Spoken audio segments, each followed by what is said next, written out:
नमस्कार दोस्तों आज मैं अपनी वीडियो में एक ऐसे व्रत को लेकर आई हूँ जिसको आप ओनली एक दिन करेंगे, आपको अपने जीवन में इसका काफी ज्यादा लाभ मिलेगा और इसका लाइव चमत्कार आपको मैं आज इस वीडियो में बताऊंगी। इसी के साथ दोस्तों इस वीडियो में मैं आप लोगों को ये भी बताऊंगी कि जब डॉक्टर अपने दोनों हाथ खड़े कर दें और उस बीमारी का कोई भी उपाय या कोई भी दवाई ना रह जाए, तब आप इस कंडीशन में इस व्रत को करिए। आपको जीवन में इससे काफी ज्यादा लाभ मिलेगा और इससे ये अपने जीवन में हो रही काफी सारी परेशानियां, धन संबंधी परेशानियां, संतान संबंधी परेशानियां और भी जितनी संबंधी परेशानी हमें होती हैं उनसे सबसे निजात मिलेगी दोस्तों। क्योंकि ये व्रत जो है वो आज मैं लाइव प्रूफ के साथ आप लोगों से शेयर करने वाली हूँ। तो वीडियो को शुरू करने से पहले मैं मेरे आराध्य श्री लक्ष्मी नारायण को मैं कोटि कोटि प्रणाम करती हूँ, मैं उनको कोटि कोटि नमस्कार करती हूँ। दोस्तों जीवन में दुख मुसीबत और तकलीफ आना हर किसी के जीवन में बहुत ही आसान सी बात है, क्योंकि सुख दुख ये जीवन के दो पहलू होते हैं। सुख के बाद दुख और दुख के बाद सुख अवश्य आता है। हर व्यक्ति को धैर्य के साथ अपने जीवन का यापन करना चाहिए। कभी भी किसी व्यक्ति को अपने जीवन में धैर्य को नहीं खोना चाहिए, चाहे कितनी भी परेशानी या दिक्कतें उसके परिवार में आ जाएं, क्योंकि जो भी मनुष्य धैर्य के साथ इन परेशानियों का सामना करता है तो उससे निजात मिलने के साथ साथ वह जीवन में अपने ऐश्वर्य को पाता है और जीवन में आगे कभी भी निराश नहीं होता है। इसके साथ ही दोस्तों मैं आप लोगों को बता दूं कि जो भी व्यक्ति इस व्रत को करे वो पूर्ण श्रद्धा भक्ति भाव से करे, क्योंकि ये व्रत जो है वो संतान को देने वाला है, व्यापार में तरक्की कराने वाला है और आपके घर में सुख समृद्धि को देने वाला है। इसके साथ ही आपके पारिवारिक जनों में सेहत संबंधी कोई भी परेशानी हो उससे निजात देने वाला है। दोस्तों इसी के साथ मैं आप लोगों से एक रिक्वेस्ट करना चाहूंगी, यदि आप लोग प्लीज मेरे चैनल पर नए हो तो मेरे चैनल को आप लोग सब्सक्राइब कर लीजिए, वीडियो को लाइक कर दीजिए और कमेंट बॉक्स में जय मां लक्ष्मी का एक प्यारा सा कमेंट कर दीजिए। दोस्तों मैं आप लोगों से इसके लाइव चमत्कार के बारे में सबसे पहले बात करूंगी। दोस्तों कलयुग के समय की ही बात है कि एक कस्बे में एक धनी व्यक्ति रहता था। उसके 4 पुत्र थे। उसके चारों पुत्र जो थे वो बहुत ही ज्यादा विद्वान थे, बुद्धिमान थे। दोस्तों उस परिवार में सुख समृद्धि के साथ साथ खुशहाली भी थी, लेकिन समय समय पर पारिवारिक कलेश हो जाने के कारण उस घर की खुशहाली और सुख समृद्धि सब धरी की धरी रह जाती थी। दोस्तों उस घर के मुखिया और उनके तीसरे पुत्र की आपस में नहीं बनती थी। इस कारण से आए दिन उनके घर में कलेश होते रहते थे। दोनों ही व्यक्ति अपनी जगह पर सही थे, पर कहा जाता है कि जब घर में कलेश होता है या घर में एक दूसरे से मिलाप नहीं करते हैं तो घर में पारिवारिक कलेश बढ़ने के कारण बन जाते हैं। सेम यही कंडीशन उस व्यक्ति के घर में थी। दोस्तों समय के चलते हुए उस घर में एक दिन ऐसी दुर्घटना हुई कि वह व्यक्ति अपने तीसरे पुत्र के साथ मतभेद कर बैठा। उसके घर में पारिवारिक कलेश एक दिन इतना बढ़ गया कि उसका पुत्र जो था वो अपने जीवन से तंग आकर एक दिन वह अपने आत्महत्या करने के लिए गया। दोस्तों वह आत्महत्या करने के लिए कमरे में गया तो पारिवारिक जन ने सोचा कि वह गुस्से में अंदर गया है, अभी थोड़ी देर में शांत होकर निकल आएगा। लेकिन दोस्तों वहां पर बात ही कुछ अलग थी, क्योंकि उस पुत्र की जो गुस्सा थी वो 7वें आसमान पर थी, क्योंकि वह पुत्र भी अपनी जगह पर सही था। लेकिन दोस्तों उस समय उस पुत्र को कुछ भी नहीं दिखाई दिया। उस पुत्र ने अपने मन में आत्महत्या करने के लिए ठान ली। दोस्तों समय के चलते उस पुत्र ने अपने आप को फांसी के फंदे पर लटका दिया। दोस्तों पारिवारिक जन इस बात से बिल्कुल भी अनजान थे। उनको बिल्कुल भी ये ज्ञात नहीं था कि मेरा जो पुत्र कमरे के अंदर बंद है वो अपने साथ क्या कर रहा है, अपने जीवन के साथ आखिर कर क्या रहा है। दोस्तों लेकिन समय जब थोड़ा ज्यादा हो गया तो पारिवारिक जन ने सोचा कि अभी भी ये कमरे से बाहर क्यों नहीं आया। तो उनकी जो पुत्री थी वो उस खिड़की से देखती है कि उसका भाई जो है वो खिड़की फांसी के फंदे पर लटक चुका था और उसको लटके हुए 10 से 15 मिनट हो गए थे। उसने ये घटना अपने पारिवारिक जन को बताई, अपने भाइयों को बताई, माँ को बताई।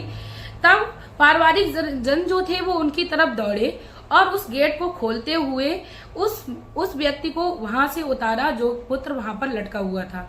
दोस्तों, उतारने के साथ साथ कम से कम 10-15 मिनट हो चुके थे और उसके अंदर कोई भी होश नहीं था, उसके अंदर कोई भी गतिविधि नहीं हो रही थी। इसके साथ ही दोस्तों मैं बता दूं, उस दिन शुक्रवार का दिन था और उनकी बेटी जो है वो वरदा लक्ष्मी का व्रत करती थी। जी हाँ दोस्तों, मैं आप लोगों को वरदा लक्ष्मी के व्रत के चमत्कार के बारे में आज बता रही हूँ और ये कोई बनाई हुई घटना नहीं है, बिल्कुल साक्षात सच्ची घटना आप लोगों से मैं शेयर कर रही हूँ। और दोस्तों, उसने अपने जीवन में काफी ज्यादा लाभ इस घटना से पाए और काफी ज्यादा इस घटना से अपने जीवन में परिवर्तन पाया। दोस्तों, उस पुत्र को उतारा गया और उसको तुरंत ही डॉक्टर के पास ले जाया गया। इसके साथ ही उसकी पुत्री जो थी वो बहुत ही ज्यादा दुखी हो गई थी भाई की ये दशा देखकर। तो उस समय उस पुत्री को काफी ज्यादा लोगों ने समझाया कि घर में काफी ज्यादा पारिवारिक कलेश हो गया है, तो तुम अब इस व्रत को आज के लिए छोड़ दो। लेकिन पुत्री की भी हट थी कि मैं ये व्रत आज बिल्कुल भी किसी भी हालत में नहीं छोड़ सकती। दोस्तों, इधर पारिवारिक जन उस पुत्र को लेकर हॉस्पिटल पहुंचे और इधर पुत्री अपना व्रत पूर्ण श्रद्धा भक्ति भाव से अपना पूरे दिन करती रही। दोस्तों, इस व्रत को जैसे ही उसने शाम को पूजन विधि के साथ किया, उसको खबर मिली कि उसका जो भाई था वो एकदम स्वस्थ है और वह जीवन मृत्यु के चक्कर से निकलकर अब एकदम स्वस्थ है। दोस्तों, इस बात को सुनकर उस बेटी के मन में माँ वरदा लक्ष्मी के लिए काफी ज्यादा श्रद्धा बढ़ गई और उसने अपने जीवन में प्रण लिया कि जब तक उसका जीवन है वह इस व्रत को करेगी और इसका प्रचार प्रसार अपने जीवन से जितना भी हो सकेगा उतना करेगी। इसी के साथ दोस्तों, उस बेटी ने आजीवन इस व्रत को करने के लिए ठान ली और अपने जीवन में उनको आराध्य मान लिया। इसके साथ ही दोस्तों, इस व्रत से उस पुत्री के जीवन में ये प्रभाव पड़ा कि उसके घर में पारिवारिक कलेश थे वो कम हो गए। समय रहते उनके उस पुत्र की भी शादी हो गई। पूरा जीवन, पूरा घर अच्छी तरह बीतने लगा। इसके साथ ही उस पुत्री ने माँ वरदा लक्ष्मी को प्रणाम करके और उनको अपने जीवन में हमेशा संग रहने की कामना करते हुए प्रचार प्रसार की अपने मन में ठान ली और वह प्रचार प्रसार करने लगी। दोस्तों, आज मैं इसी के व्रत को लेकर आई हूँ। तो आज आप लोगों से मैं इस व्रत की विधि, इस व्रत के बारे में आज मैं आप लोगों को सारी बातों को शेयर करूंगी। तो आप लोग प्लीज यदि चैनल पर नए हो तो मैं आप लोगों से रिक्वेस्ट कर दूं कि आप लोग इस विधि को और इससे संबंधित जो भी जानकारी मैं दे रही हूँ आप कॉपी पर नोट कर लीजिए। इसके साथ ही दोस्तों, मेरे वीडियो बनाने का ये कोई भी मकसद नहीं है कि आप अपने जीवन में किसी भी बड़ी बीमारी से परेशान हो तो आप बीमारी का इलाज ना कराएं। दोस्तों, मैं इसके बिल्कुल खिलाफ हूँ। आप बीमारी के साथ डॉक्टर से दवाई कराइए। कहते हैं दुआ और दवा दोनों ही काम करती हैं। दोस्तों, जहाँ पर भगवान की दृष्टि पड़ जाती है उस घर में बड़े से बड़े रोग, बड़े से बड़े संकट, बड़ी से बड़ी परेशानियां पल भर में कष्ट नष्ट हो जाते हैं। तो दोस्तों, अपने जीवन में आपको अपने श्री हरि, अपने जो भी आराध्य हो उनको मानकर चलना चाहिए। दोस्तों, परेशानियां तो आएंगी लेकिन वो पल भर मात्र में आपके घर से यूं दौड़ी चली जाएंगी, आपको पता भी नहीं चलेगा। दोस्तों, कहते हैं जिस घर में भगवान की कृपा दृष्टि होती है उसका कभी बाल बांका नहीं होता है। बुरी शक्तियों का साया उस घर में कभी भी नहीं रहता है। दोस्तों, अब मैं आप लोगों को इस व्रत के बारे में बताती हूँ। ये व्रत जो है वो शुक्रवार को किया जाता है। इसको वरदा लक्ष्मी कहते हैं, इसको वैभव लक्ष्मी व्रत भी कहते हैं। दोस्तों, ये माँ लक्ष्मी का व्रत है। माँ लक्ष्मी जो है प्रेम और करुणा की अवतार हैं। वो अपने भक्तों पर हमेशा ही ममता लुटाती हैं और वह अपने बच्चों को कभी भी परेशान नहीं देखती हैं। वह अपने बच्चों को सदा धनवान बनाती हैं, बुद्धिवान बनाती हैं, कीर्तिवान बनाती हैं, ऐशवान बनाती हैं। दोस्तों, जो भी व्यक्ति अपने जीवन में मां लक्ष्मी को उतार लेता है वह कभी किसी प्रकार के कष्टों से नहीं आता है। इसके साथ ही दोस्तों, शुक्रवार के दिन आपको सुबह में स्नान कर लेना है और स्वच्छ कपड़े पहनने हैं और आपको सारा दिन जय मां लक्ष्मी का मन ही मन रटन करना है। लेकिन दोस्तों, इसके साथ ही आप लोगों को ये बात भी याद रखनी है कि उस दिन आपको किसी प्रकार की किसी की निंदा या चुगली नहीं करनी है। दोस्तों, व्रत की जो पूजन विधि है वो शाम को की जाती है। आप शाम के समय 4 या 5 बजे के बीच में पूर्व दिशा की ओर मुंह करके बैठ जाइए और एक सुंदर सा आसन माँ लक्ष्मी के लिए लगाइए। आपके घर में पटा हो, आप उस पर लाल रंग के कपड़े का आसन लगाइए। उसके ऊपर एक मुट्ठी चावल का ढेर करिए। उस ढेर पर तांबे का एक भरकर कलश पानी से रखिए। उसके ऊपर एक चावल वाली कटोरी रखिए और उस कटोरी में आप सोने का रुपए रखिए। सोने का आभूषण ना हो तो आप चांदी का रख लीजिए और ना हो तो आप उसमें नगद रुपया भी रख लीजिए। इतना करने के साथ आप उस पटे पर माँ लक्ष्मी की प्रतिमा को स्थापित करिए। इसके साथ ही आप अपने घर में एक घी का दीपक जलाइए और 2 बत्ती को सुलगाइए। इसके साथ ही दोस्तों आप माँ वैभव लक्ष्मी के ये मंत्र का उच्चारण करिए। दोस्तों मंत्र आपको गूगल पर मिल जाएगा, लेकिन मैं आप लोगों को भी बता देती हूँ। दोस्तों आरती करने से पहले आपको सारी पूजन विधि संपन्न कर लेनी है। आप यदि आप पे संभव हो जाए तो आप हवन भी करिए माँ लक्ष्मी का, क्योंकि हवन करने से हमारे घर की सारी नकारात्मक ऊर्जाएं जो होती हैं वो समाप्त हो जाती हैं और इसके साथ ही भगवान की कृपा दृष्टि मिलती है और किसी की भी बुरी नजर का भी साया नहीं रहता है।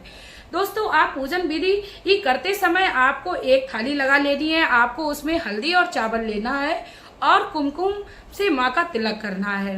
इतना करने के बाद आपको यदि संभव हो जाए तो आप श्रीम यंत्र रख लीजिए। यदि नहीं है तो आप माँ लक्ष्मी के साथ श्रीम यंत्र का जाप कर लीजिए। ओम श्रीम यंत्राय नमः, इसका आप जाप कर लीजिए, क्योंकि श्रीम यंत्र जो है वो माँ को अति प्रिय है। इसीलिए आप श्रीम यंत्र का स्मरण जरूर करिए। आप खाली श्रीम नाम मात्र से आप अपने जीवन में कभी भी किसी प्रकार के कष्ट को नहीं पाएंगे और माँ लक्ष्मी को अपने जीवन में प्रसन्न कर लेंगे। दोस्तों पूजन विधि संपन्न करने के बाद लेकिन दोस्तों आपको याद रखना है कि आपको आरती करने से पहले एक मंत्र का जाप करना है। वो है या रक्तंबुज वासनी विलासनी चंडाशनी तेजस्वनी या रक्तारुद्रिम्भरा हरि शकी या श्री मनोलादिनी या रत्नाकर मंथनाता प्रकंठता विष्णु शाह गेनी सा माम्र पात्र मनोरमा भगवती लक्ष्मक्ष पद्मावती। दोस्तों ये मंत्र आपको आसानी से गूगल पर मिल जाएगा और मैं इसका संभव हो जाएगा तो मैं स्क्रीनशॉट भी लगा दूंगी। इसके साथ ही दोस्तों आप लोगों को इस मंत्र का उच्चारण करने के बाद आपको प्रेम से आरती कर लेनी है और आपको आरती करने के बाद 11 या 21 बार पूर्ण सच्चे दिल से आपको माँ लक्ष्मी से प्रार्थना करनी है और जय माँ लक्ष्मी का आपको रटन करना है। प्रार्थना करते वक्त माँ लक्ष्मी से आप कहिए, हे माँ वैभव लक्ष्मी, मेरी इस प्रकार की मेरे जीवन में समस्या चल रही थी या मेरे जीवन में मुझे इस प्रकार की इस समस्या का सामना करना पड़ रहा है, तो हे माँ वैभव लक्ष्मी, मैंने पूर्ण श्रद्धा भक्ति भाव से आपका ये व्रत आज से शुरू किया है, तो हे माँ वैभव लक्ष्मी आप हमारे घर पर कृपा दृष्टि लौटाइए। जिसे संतान ना हो उसे संतान दीजिए। सौभाग्यवती स्त्री का सौभाग्यखंड रखिए और कवारी लड़की यदि आपका व्रत करे तो उसको मनवाओ पति दीजिए। इसी श्रद्धा के साथ आप माँ लक्ष्मी का इस व्रत को पूर्ण करिए और अपने दिल में दूसरों के लिए भी हमेशा अच्छा होने की कामना रखिए, क्योंकि दोस्तों अच्छा सोचने पर भगवान हमारा साथ अवश्य देता है, क्योंकि दूसरे का जो व्यक्ति शुभ चाहता है उसका शुभ भगवान स्वयं चाहता है। ऐसी कामना के साथ आप व्रत करिए। दोस्तों इस व्रत में और भी खासियत बात यह है कि आप एक बार भोजन कर सकते हो संध्या काल के समय। यदि आपके शरीर में क्षमता नहीं है, आपको किसी प्रकार की कोई भी समस्या है, तो आप दिन में इस व्रत को 2 बार भोजन ले सकते हो आप, लेकिन व्रत पूर्ण श्रद्धा भाव से रहिए। इस व्रत में आप सेंधा नमक, जो व्रत वाला नमक होता है, उसका आप आराम से इस्तेमाल कर लीजिए आपको, लेकिन पूर्ण व्रत के फल की प्राप्ति होगी। लेकिन दोस्तों इस व्रत की बस खास बात यह है कि आप जब भी व्रत करें तो माँ वैभव लक्ष्मी की यानी लक्ष्मी माँ के साथ आप विष्णु भगवान का भी पूजन करें। कहते हैं जहाँ पर पत्नी को बुलाया जाए और पति को ना बुलाया जाए, तो ऐसे में पत्नी वहां जाना बिल्कुल पसंद नहीं करती है। इसीलिए दोस्तों आप जब भी इस व्रत को करें, जब भी पूजन को करें, तो श्री विष्णु जी का भी ध्यान करें और इस व्रत को पूर्ण करें। आप भोजन चाहे 2 बार कर लीजिए, आप अपने जीवन में इसका लाभ देखेंगे पहले ही दिन से। ये मेरी आप लोगों से पूर्ण विश्वास के साथ ये बात है। आप इस व्रत को करके देखिए और जब आपको लाभ मिल जाए तो प्लीज आप लोग मेरे इस वीडियो पर कमेंट करने जरूर आए, भले ही आपको सर्च करना पड़े। दोस्तों आप मेरे चैनल को सब्सक्राइब करके रखिए।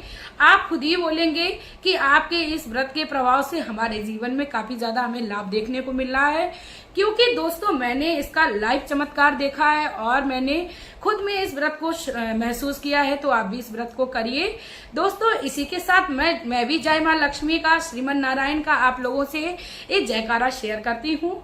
दोस्तों हर किसी को लाभ होना चाहिए, हर व्यक्ति अपने जीवन में खुश रहना चाहिए। ऐसी कामना के साथ मैं अपनी वीडियो में अब आप लोगों से लेना चाहूंगी विदा। आपका प्यार और कीमती समय देने के लिए धन्यवाद। इसी के साथ दोस्तों मैं आप लोगों से एक और रिक्वेस्ट करना चाहूंगी, यदि आप दूसरों का भला चाहते हो तो आप मेरे इस वीडियो को प्लीज ज्यादा से ज्यादा शेयर करिए।